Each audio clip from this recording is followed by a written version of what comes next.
Alright, so French streamer Gene Parmenov, or real name Raphael Gravin, died live on stream after partaking in a 10-day marathon stream where his friends, who, let's be honest, aren't really his friends because they basically abused him, hit him, made him consume nasty things, and pretty much torture him during the entire marathon stream. Not only would they physically abuse him, they'd also mentally abuse him by keep him up as long as possible, like they just wouldn't let him sleep. And eventually he would end up falling asleep, but sadly he would not end up waking up, and he would literally die live on stream in front of thousands of people with his tormentor sleeping right beside him. He was 46 years old at the time, and the cause of death is still being investigated, which it's pretty obvious that it was most likely caused by the abuse he tormented on the 10-day marathon live stream. So it seems like investigators are trying to link it back to them, and hopefully they get charged for,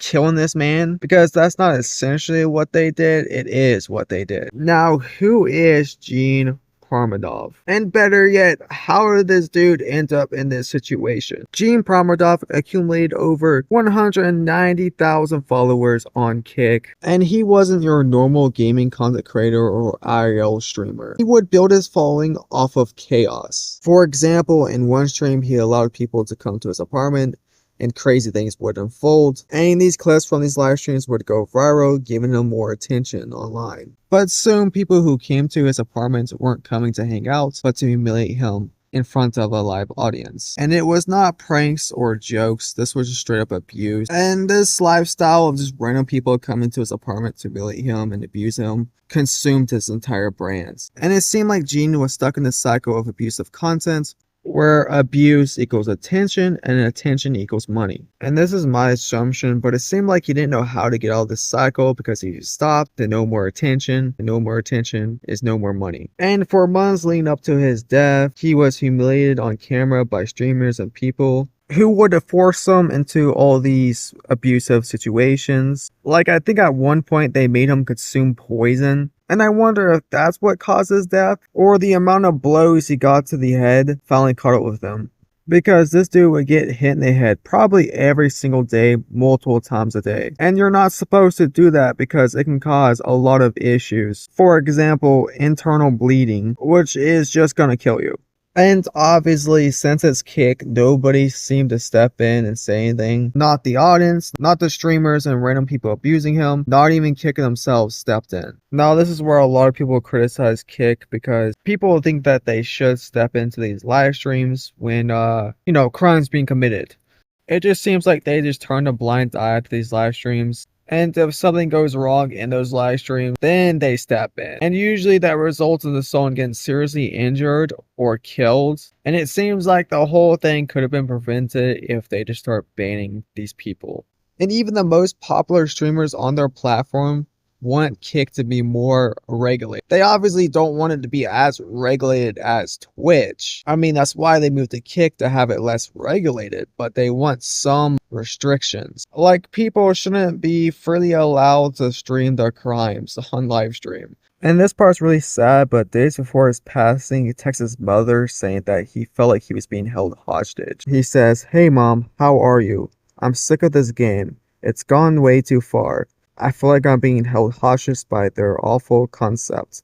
I'm exhausted. I want to leave, but the other guy won't let me. He's holding me hostage." And it seems like by this message, he isn't really fully consenting to it, if you can even fully consent to being tortured, which you can't, by the way, that's legal. And what's crazy to me is that the friends of his, or better yet, the group that was just torturing him, noticed something was wrong. And instead of showing any sign of care like, friends do, one of the streamers in the group threw like a water ball at him. I think this is something they did to wake him up. And obviously he didn't wake up from that because, he was dead at that point. They decided that, the next best thing to do is to slap him in the face. And after Gene's passing, two of the streamers posted this message where they were just so heartbroken about what happened. Both Naruto and Stefan released statements after Parmenov's passing. In an Instagram story, Naruto wrote, "I've always dreaded writing these words. Sadly, last night, JP left us, my brother, my sidekick, my partner,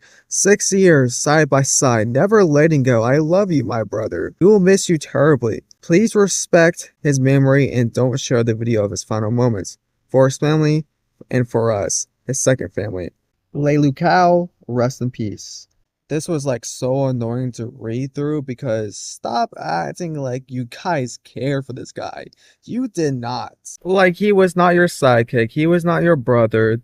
The only thing that he was to you was a punching bag. Like, the only thing that you're upset about is the money and attention you got from all this is gone now. Because you guys literally killed him. Like, let me just show you a clip from the live stream just to show how sane this statement is.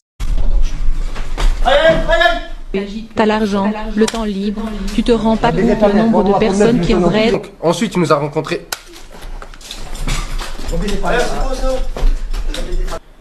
Que sanction. Mais non. Non, mais tu... Ouais, vas-y. Regarde, là, les lives... Attends.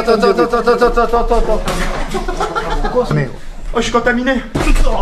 Vas-y, fais le malin, fais le malin. Prends des chips pour toi, prends des chips. Non, c'est pour toi, mange des chips. Mange, c'est pour toi. Prends des chips, mon frère. Prends de la force. Oh putain, c'est devenu un ventilateur. Yeah, you guys truly cared for this guy's well-being. And the only reason why you don't want his final moments being shown is because it shows how little you guys cared when he died. Like, there was no sign of care or urgency. The only thing they seem like they care about is this guy waking up so they continue to milk content out of him. Like, the whole narrative of you guys, caring so much about him passing away would just crumble if they saw any bit of that live stream. And he's most likely trying to prevent people from seeing it. And it's also kind of ironic how one of them's called Naruto. Like, Naruto would never do something like this. Anyways, I hope both of these streamers, get more than just banned. They honestly need to be facing some jail time for what they did. And honestly, who knows if they do or do not. But yeah, that's pretty much it. Rest in peace, Raphael. And I'll see all of you guys next time I upload.